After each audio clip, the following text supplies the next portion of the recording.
നമസ്കാരം, news prime മലയാളത്തിലേക്ക് സ്വാഗതം. കേന്ദ്ര സർക്കാരിന്റെ ഓർഡിനൻസുകൾക്കെതിരെയും നിയമ ഭേദഗതികൾക്കെതിരെയും സുപ്രീം കോടതി ചീഫ് ജസ്റ്റിസ് സൂര്യകാന്ത് രംഗത്തെത്തുകയാണ്.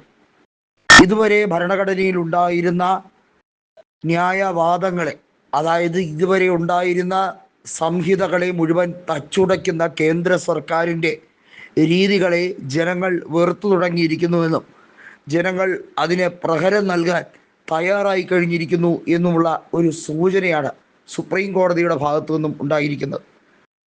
പല ഹൈക്കോടതികളും തെറ്റായ രീതിയിൽ പ്രവർത്തിച്ചു വരികയാണ് എന്നതും സുപ്രീം കോടതിയെ അലട്ടുന്ന വിഷയം തന്നെയാണ്. പ്രത്യേകിച്ചും ഡൽഹി ഹൈക്കോടതിയുടെ തീരുമാനങ്ങൾ, ഏറ്റവും ഒടുവിൽ ഉനാവോ വിഷയവുമായി ബന്ധപ്പെട്ട കാര്യത്തിലും സുപ്രീം കോടതി ഡൽഹി ഹൈക്കോടതിയെ രൂക്ഷമായി വിമർശിച്ചു. നമുക്കറിയാം, മുൻപ് യശ്വന്ത് വർമ്മ എന്ന ഡൽഹി ഹൈക്കോടതി ജഡ്ജുമായി ബന്ധപ്പെട്ട വിഷയത്തിലാണ് ഉപരാഷ്ട്രപതി സ്ഥാനം രാജിവെക്കാൻ ജഗദീപ് ധൻഖറിന് മേൽ BJP സമ്മർദ്ദം ചെലുത്തിയതും അദ്ദേഹം ഭയചകിതനായി ആ സ്ഥാനം ഇട്ടെറിഞ്ഞ് ഓടിത്തള്ളിയതും. BJPയുടെ സിദ്ധാന്തങ്ങൾ എന്താണ് എന്നുള്ളത് ജനങ്ങൾ മനസ്സിലാക്കുകയാണ്. ഏറ്റവും ഒടുവിൽ BJPയുടെ ദേശീയ അധ്യക്ഷനായി നിതിൻ നബീനെ തെരഞ്ഞെടുത്ത വിഷയത്തിൽ പോലും വലിയ രീതിയിലുള്ള അട്ടിമറിയാണ് നടന്നത്. അതായത് നിതിൻ നബീൻ എന്നത് വെറും ഒരു കളിപ്പാവയാണ്, യാതൊരു രീതിയിലും പൊട്ടൻഷ്യൽ ഇല്ലാത്ത ഒരു കളിപ്പാവ. അദ്ദേഹത്തിനെ കൊണ്ടുവന്നത് അമിത്ഷായാണ്. നരേന്ദ്രമോദിയും അമിത്ഷായ്ക്കും BJP നേതൃത്വത്തെ വരിഞ്ഞു മുറുകണമെങ്കിൽ നദ്ദയേക്കാൾ വലിയൊരു കോമാളിയെ ആ സ്ഥാനത്തിരുത്തണം.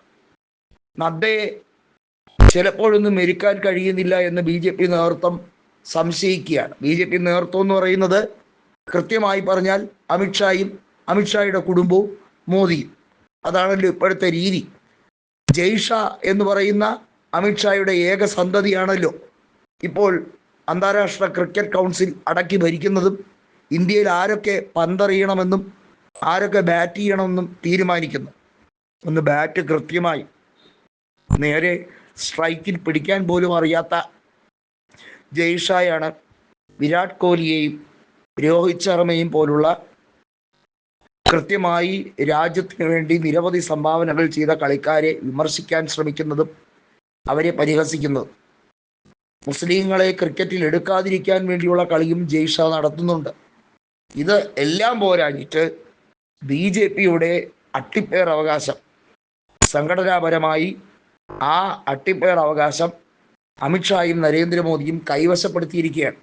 ഗുജറാത്തിൽ നിന്ന് വന്ന 2 പ്രാദേശിക നേതാക്കൾ വളഞ്ഞ വഴിയിലൂടെ എങ്ങനെയാണ് രാജ്യത്തിൻ്റെ ഭരണചക്രത്തെ തിരിച്ചത്, മറ്റുള്ളവരെ എല്ലാം ഞെട്ടിച്ചുകൊണ്ട് എങ്ങനെയാണ് അത്ഭുതകരമായി അവർ അധികാരത്തിലേക്ക് ഏറിയത്, ആ അധികാരം വിട്ടൊഴിയാൻ ഒരു താല്പര്യവുമില്ലാതെ എങ്ങനെയാണ് അതിൽ അള്ളിപ്പിടിച്ച് ഉടുമ്പ് പോലെ ഇരിക്കുന്നത്, അതിൻ്റെ സർവത്ര ദുരിതങ്ങളും ഈ രാജ്യത്തെ കോടാനുകോടി ജനങ്ങൾ ദിനംപ്രതി സാമ്പത്തികപരമായും അതുപോലെ തന്നെ സെക്കുലറിസത്തിൻ്റെ കാര്യത്തിലും അനുഭവിച്ച് ചീട്ട് വാങ്ങിച്ചിരിക്കുകയാണ്.